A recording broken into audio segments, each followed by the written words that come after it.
Film की शुरुआत Avalon नाम के एक स्पेसशिप को दिखाते हुए होती है जो ऑटो पायलट मोड पे होमस्टेड 2 नाम के एक ग्रह की ओर बढ़ रही थी। इसमें 258 क्रू मेंबर्स और 5000 पैसेंजर्स ट्रैवल कर रहे थे, पर सभी हाइबरनेशन में थे। ये 120 साल बाद होमस्टेड ग्रह में जाकर वहां जिंदगी की एक नई शुरुआत करने वाले थे। सब कुछ सही चल रहा था कि अचानक स्पेसशिप के सामने ढेर सारे उल्कापिंड आ जाते हैं। स्पेसशिप छोटे मोटे उल्कापिंडों को चीरता हुआ आगे बढ़ रहा था, मगर बीच में एक काफी बड़ा सा उल्कापिंड स्पेसशिप से आकर टकरा जाता है। इससे स्पेसशिप को एक झटका लगता है और कुछ चीजें खराब होने लगती है। पर ये स्पेसशिप काफी एडवांस था, तो ये ऑटोमेटिकली खुद को हील करने लगता है। अगले सीन में जिम नाम का एक पैसेंजर जाग जाता है। उससे एक एआई बात करती है और बताती है कि आप पिछले 120 साल से हाइबरनेशन में थे और अगले 4 महीने बाद आप होमस्टेड 2 ग्रह में पहुंचने वाले हैं। इसके बाद जिम अपने कैबिन में जाता है और फिर नहा धोकर आराम से फ्रेश हो जाता है और इसके बाद वो एक मीटिंग रूम में जाता है जहां एआई स्पेस लाइफ के बारे में लेक्चर देना शुरू कर देती है। वो चारों तरफ देखकर चीजें बोल रही थी जो जिम को काफी अटपटा सा लगता है, क्योंकि उस रूम में जिम के अलावा और कोई नहीं था। इससे जिम समझ जाता है कि कुछ तो गड़बड़ है गुरु। जिम बाकी के लोगों को ढूंढने की कोशिश करता है। इस दौरान जिम की मुलाकात एक एआई से होती है, जिससे जिम को पता चलता है कि ये सिर्फ धरती से 30 साल पहले चली थी और होमस्टेड ग्रह पहुंचने में अभी 90 साल बाकी हैं। यानी जिम वक्त से पहले जाग गया है और 90 साल में तो जिम का काम तमाम भी हो जाएगा। जिम जल्दी से होमस्टेड कंपनी कस्टमर केयर में मैसेज भेजता है, जिसमें वो उन्हें बताता है कि मेरे स्लीपिंग चैम्बर में खराबी होने की वजह से मैं तय समय से पहले जाग गया हूँ। बाकी के लोग अभी भी हाइबरनेशन में ही हैं। मुझे ये भी नहीं पता है कि दोबारा हाइबरनेशन में कैसे जाया जाता है। इसके बाद एवलॉन एआई बताती है कि मैसेज भेज दिया गया है। आपका मैसेज 19 साल में कस्टमर केयर तक पहुंच जाएगा और 55 साल में आपके मैसेज का जवाब भी आ जाएगा। ये सुनकर जिम दंग रह जाता है। अगले 55 साल तक वो यहाँ अकेले रहेगा कैसे? इसके बाद जिम की मुलाकात एक बार टेंडर से होती है। इससे जिम थोड़ी राहत की सांस लेता है कि चलो कोई तो इंसान मिला, मगर जल्द ही वो मायूस हो जाता है क्योंकि बार टेंडर इंसान नहीं बल्कि एक रोबोट था और इसका नाम आर्थर था। जिम आर्थर से सवाल करता है कि स्लीपिंग चैम्बर को ठीक कैसे किया जाता है, पर इसका जवाब आर्थर के पास नहीं था। नेक्स्ट सीन में जब जिम को भूख लगती है तो वो फूड मशीन के पास जाता है और अपना फूड चूज करता है, मगर उसके पास इसका भी एक्सेस नहीं था क्योंकि गोल्ड क्लास मुसाफिर ही सभी चीजों को एक्सेस कर सकते थे। जिम एक एक करके सारे ऑप्शंस पे क्लिक करता है और उसे आखिरकार एक सिंपल कॉफी से ही काम चलाना पड़ता है। उसके बाद जिम लाइब्रेरी जाता है और वहाँ उसे ढेर सारी किताबें मिलती है। जिम स्लीपिंग चैम्बर वाली किताब उठा लेता है, फिर वो उसे सही से पढ़ता है और अपनी स्लीपिंग चैम्बर को ठीक करने की कोशिश में जुट जाता है, जिसमें वो नाकामयाब रहता है। इसके बाद जिम क्रू के रूम में जाना चाहता है ताकि वो उनमें से किसी को जगा कर अपनी प्रॉब्लम बताए, पर वहां जाने का एक्सेस जिम के पास नहीं था। इसलिए जिम उस दरवाजे का लॉक खोलने, तोड़ने और पिघलाने का कोशिश करता है, पर कोई फायदा नहीं होता है। इससे जिम काफी निराश हो जाता है। वो आर्थर को अपनी परेशानी बताता है। जिम को सॉल्यूशन की जरूरत थी, पर आर्थर उसे एक सलाह देता है कि जो आपके काबू में नहीं है उसकी फिक्र करना छोड़ दीजिए और जो आपके पास है उसी के साथ जीने का मजा लीजिए। जिम इसके अलावा और कर भी क्या सकता था, इसलिए वो इस स्पेसशिप के अलग अलग फीचर्स को एंजॉय करना शुरू कर देता है। इस तरह 1 साल गुजर जाते हैं और जिम फिर से निराश रहने लगता है। वो खुद को खत्म करना चाहता था, इसलिए वो स्पेसशिप का दरवाजा खोलने जाता है, पर उसके अंदर इतनी हिम्मत नहीं थी, इसलिए वो पीछे हट जाता है। अगले सीन में जिम की नजर अरोरा नाम की एक पैसेंजर पे पड़ती है, जो पेशे से एक राइटर थी। जिम को अरोरा पहली नजर में ही पसंद आ जाती है। जिम अरोरा के इस स्पेसशिप में आने से पहले की वीडियोस देखता है। उसे अरोरा काफी इंटरेस्टिंग लगती है। इसके बाद क्या था, जिम के दिमाग में एक आइडिया आता है कि क्यों ना मैं अरोरा को भी जगा दूं ताकि मुझे एक साथी मिल जाए। पर back of the mind gym को पता था कि इससे अरोरा की जिंदगी खराब हो जाएगी। वो कई महीने तक इस कसमकस में रहता है कि आखिर करे तो करे क्या। फिर एक दिन जिम अरोरा का स्लीपिंग चैम्बर खराब कर देता है। जैसे ही अरोरा जागने वाली होती है, जिम वहाँ से भाग जाता है। कुछ देर बाद जिम अरोरा के पास आता है और उसे देखकर हैरान होने का नाटक करता है। फिर दोनों बातें करते हैं, जिससे अरोरा को पता चलता है कि शिप पर उसके और जिम के अलावा सभी लोग हाइबरनेशन में ही हैं।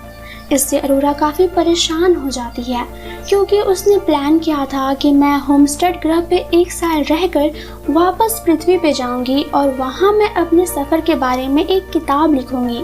लेकिन मैं तो बीच में ही फंस गई और अभी होमस्टेड ग्रह पहुँचने में 89 साल बाकी हैं। तब तक तो मैं जिंदा भी नहीं रहूंगी। जिम उसे हालात के साथ समझौता करने की सलाह देता है।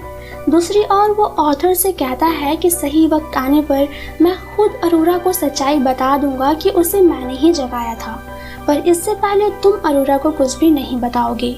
अगले सीन में अरोरा नोटिस करती है कि जिम को खाने के लिए सिर्फ एक ही डिश मिली है और वहीं अरोरा को उसकी मनपसंद की हर एक चीज मिली है, क्योंकि वो गोल्ड क्लास पैसेंजर है। इसलिए वो जिम के साथ अपना खाना शेयर करती है। वक्त के साथ साथ अरोरा अपनी हालात से समझौता कर लेती है।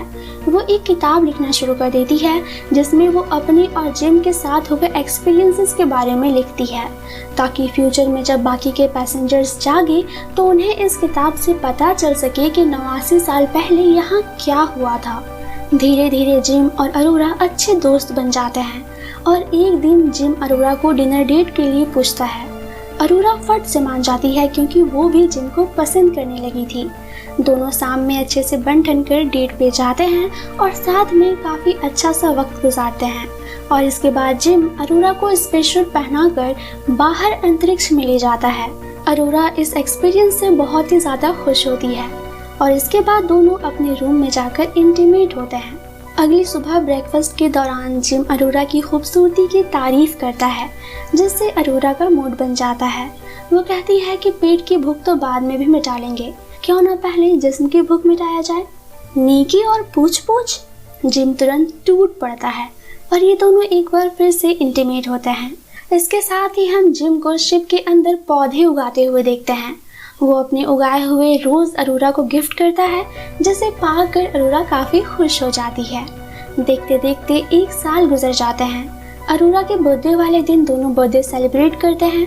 ये दोनों आर्थर के सामने अपनी खुशी बयां करते हुए कहते हैं कि हम दोनों 1 साल में 2 जिस्म एक जान बन गए हैं। हमारे बीच में कोई भी सीक्रेट्स नहीं है। इसके बाद जिम अरोरा को प्रपोज करने के लिए अपने कमरे से रिंग लाने के लिए जाता है। इस दौरान आर्थर अरोरा से बातें करने लगता है कि कैसे जिम अरोरा की स्लीपिंग चैम्बर खराब करने से पहले डर रहा था। उसने कई महीने के सोच विचार के बाद ये कदम उठाया था और आज देखो वो आपके साथ कितना खुश है। दरअसल आर्थर को लग रहा था कि जब इन दोनों के बीच में कोई सीक्रेट्स नहीं बचे हैं तो जिम ने अरोरा को ये वाली बात तो बता ही दी होगी, मगर ऐसा नहीं था। सच्चाई जानकर अरोरा के पैरों तले से जमीन खिसक जाती है। अरोरा को जिम से नफरत हो जाती है। वो उससे बात करना बंद कर देती है। एक बार जब जिम सो रहा होता है तो अरोरा उसे पीटने लगती है। वो उसका खून करने वाली होती है, पर वो किसी तरह खुद को रोक लेती है। जिम अरोरा को मनाने की हर मुमकिन कोशिश करता है। वो उसे अपनी सिचुएशन के बारे में भी बताता है कि मैं अकेले पागल सा हो गया था, मजबूरी में मुझे ये कदम उठाना पड़ा। मगर अरोरा मैडम का गुस्सा शांत होने का नाम ही नहीं ले रहा था।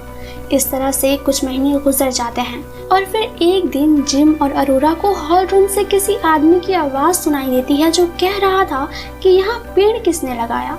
ये दोनों जब बाहर आते हैं तो उन्हें पता चलता है कि ये तो क्रू मेंबर्स का चीफ गस है। उसकी भी स्लीपिंग चैम्बर खराब हो गई है। गस चेक करके पता लगाता है कि शिप में कई सारी खराबियां चल रही थी, जिसे जल्द से जल्द ठीक करना होगा। अचानक गस को खांसी होने लगती है, जिसमें उसे थोड़ा सा खून भी निकलता है, इसलिए वो थोड़ी देर आराम करने के लिए सो जाता है। अरोरा जब पूल में स्विमिंग कर रही होती है तभी शिप में कुछ खराबी के वजह से ग्रेविटी काम करना बंद कर देती है, जिससे गस और जिम सोते सोते हवा में तैरने लगते हैं। वहीं अरोरा वाटर के एक बड़े से बबल में कैद हो जाती है। उसका दम घुटने लगता है। वो बाहर निकलने की काफी कोशिश करती है, पर कोई फायदा नहीं होता है। कुछ देर बाद खुद से ग्रेविटी काम करने लग जाती है, जिससे अरोरा की जान बच पाती है। अगले सीन में गस, जिम और अरोरा काफी परेशान थे। वो एआई से इस खराबी की वजह जानना चाहते हैं, तब इन्हें पता चलता है कि 2 साल पहले जब शिप उल्कापिंड से टकराई थी तब शिप का फ्यूजन रिएक्टर डैमेज हो गया था, जिसकी वजह से शिप में छोटी बड़ी कई सारी दिक्कतें होने लगी।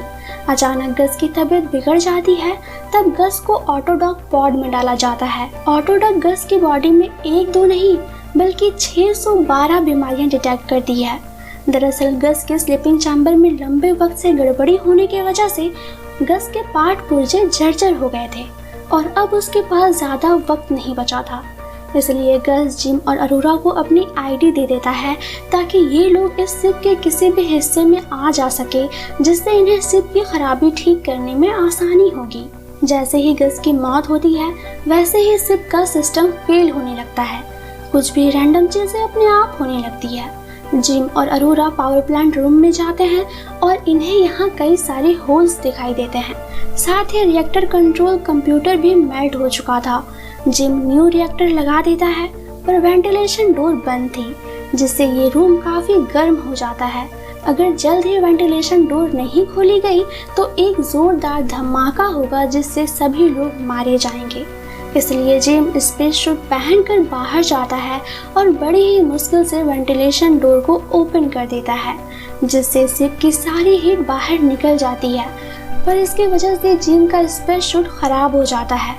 ऑक्सीजन की कमी के कारण जिम का बुरा हाल हो रखा था।